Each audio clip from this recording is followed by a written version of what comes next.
He is one of the best characters in the game, but Archangel kind of has, well, three different rules, and one of them can kind of be played around a bit, but the two most important ones are if the opponent can be bled and the opponent can be poisoned, Archangel is most likely the best option for that fight.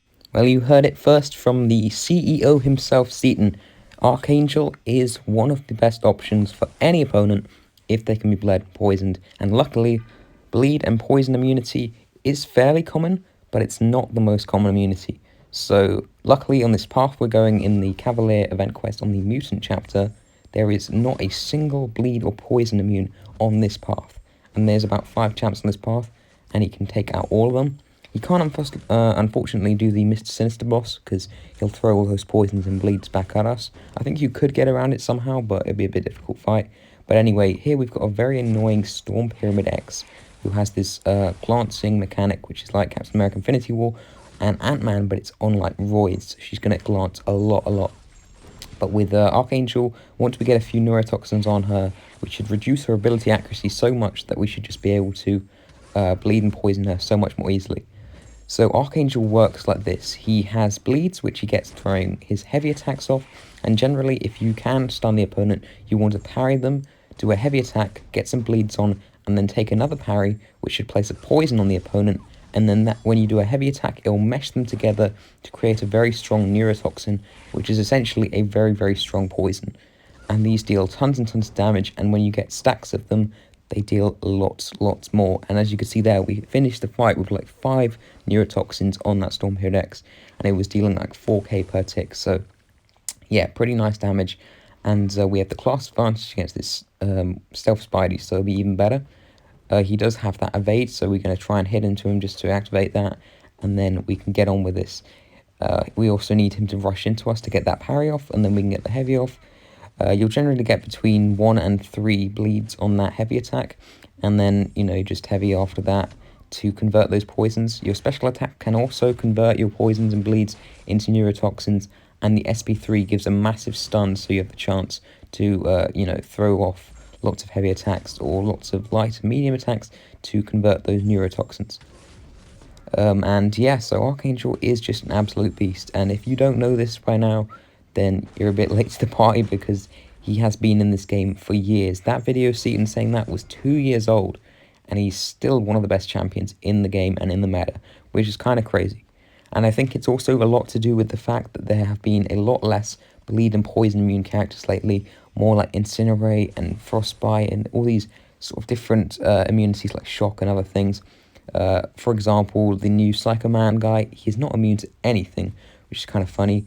And the new Supreme, what's his name? Supreme Scroll, no, Super Scroll. He's only immune to Shock and Incinerate. Funnily enough, he is part thing, so you'd think he'd be bleed immune, but he's not. So Archangel can do that fight, and Psycho Man as well. So he's great for this month's event quest bosses as well, and most of the other characters as well, especially that Mr. Fantastic, because he's a bit annoying with that evade. But when you reduce that ability accuracy, which he has a very strong ability accuracy reduction, when he's awakened at least, like I'd say, Sig 80 or something, 3 neurotoxins on the opponent is going to be doing like 99% reduced ability accuracy. So he can also work for Spider-Man characters who have a chance to evade, and lots of annoying other characters. Now, as you can see right here, we're in a bit of an anticlimactic situation, where when our neurotoxins end, they're stunning this Cyclops. However, he's so close to a bar of his 3rd bar that, you know, we got to be careful. However, we do finish off in the end, because this is a power shield path, and he can get around with that with the neurotoxin damage. But yeah, if his stuns don't line up too well, it can be a bit difficult to get the opponent to throw a special. But in other times, it's really helpful for chaining on those stuns, so you can get more heavy attack intervals and everything else. So I really would say Archangel's biggest weakness is obviously, if you're bleed and poison immune, he can still work for bleed nodes, I'd say. Especially Do You Bleed? I'm sure he works fine for that, because he's got tons of bleeds. But poison immunity is the main thing that would make this guy not too great against opponents. And also, if the opponent is stun immune, it's going to be very hard to get those heavy attacks in. However, I think it still could work, because, you know, your SP2 and SP1 will place poisons and bleeds on the opponent, so you can still mash them together. It'll just be a bit harder and not as efficient as just heavy attacking all the time. We let off a very nice SP2 right there, combining all the neurotoxins, the storm was getting absolutely melted, as you can see, and it's just a lovely sight to see, isn't it? Just absolutely mashing into the opponent and melting them with these neurotoxins. So that is the Storm down, and next up I think we have a Blade, and this is the last matchup on the Cavalier event quest, and then I wanted to test him out in some variant 2 on a poison vulnerability path, because obviously he has lots of poisons, so the neurotoxins count as poison as well, so the damage is going to be pretty nice. And since he has, mainly relies on heavy attacks, it's pretty nice because he's only like a medium-sized character, so it means he can only use heavy attacks in variant 2, and luckily that's all he needs, so it's very convenient right there. He could also work on bleed vulnerability as well, so I think maybe in, some of the newer content, there's a lot of bleed vulnerability stuff, and he could be pretty nice for that.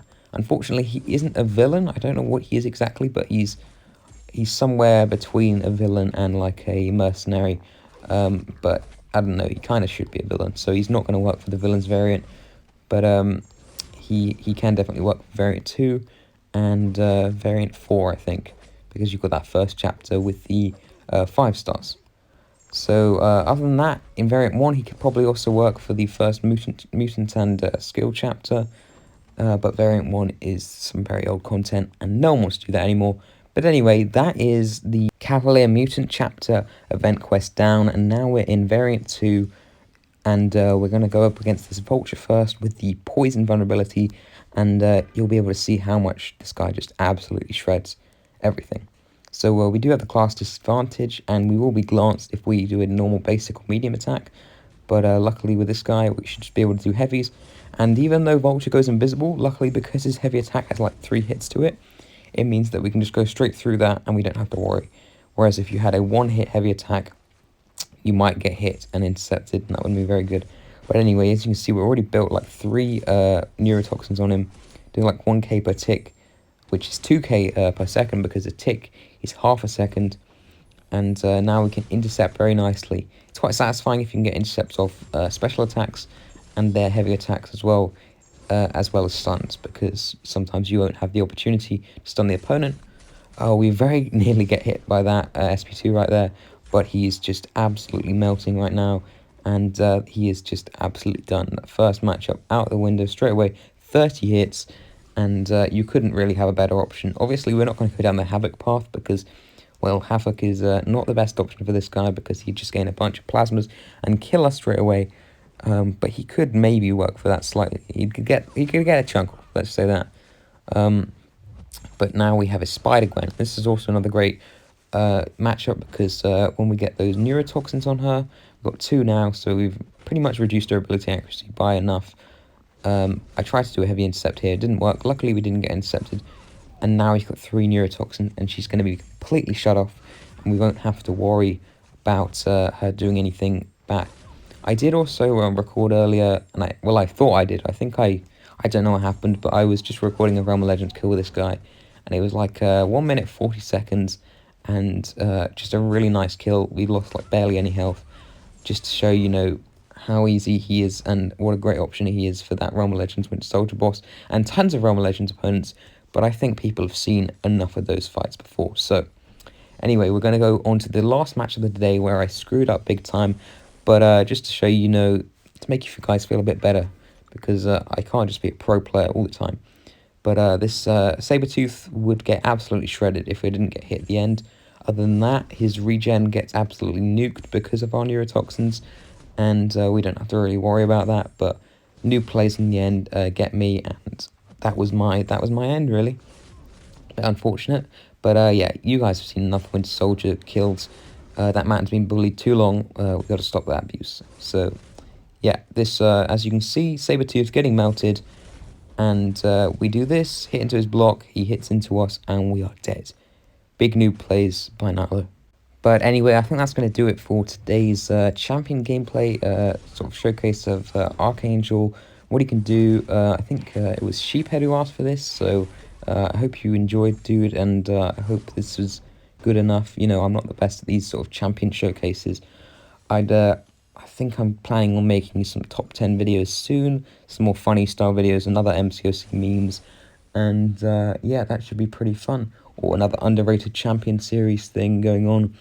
But yeah, so thanks for watching, guys. I hope you enjoyed. Leave a recommendation once again for the next champion you want to see, or top 10 video, or whatever. I don't know, I might do a poll. But yeah, thanks for watching, guys, and I'll see you in the next video. Bye.